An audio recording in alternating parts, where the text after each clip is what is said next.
We've come a long way. Most people, Congressman, and I think you've got to hear it every time you go home, most people think now Washington, D.C. is a cesspool. It's a joke. And the people in it are corrupt. I mean all people. There is some reservation, and you and I, most assuredly, I have the greatest respect for you.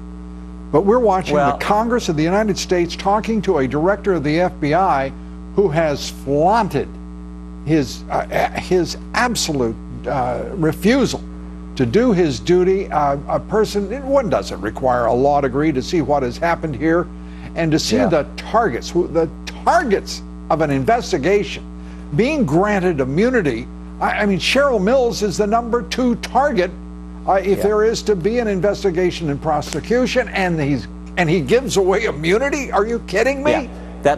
Lou, that list I just gave actually gets worse, because one of those individuals who got immunity and then took the fifth in front of Congress, Paul Combetta, was actually caught last week going online and trying to delete his Reddit post where he talked about a very VIP person who didn't want her email address exposed, right? That person's obviously Secretary. In fact, Director Comey admitted today that Reddit post from back in 2014, that VIP that he was referring to was Secretary Clinton, and they wanted to make sure this email address didn't go public. The they in that Reddit post, I'm convinced, is Cheryl Mills. And yet he still says, we're not going to reopen this investigation. We did a great job and the case is closed. And this is why, in my judgment, so many people are rallying to Donald Trump.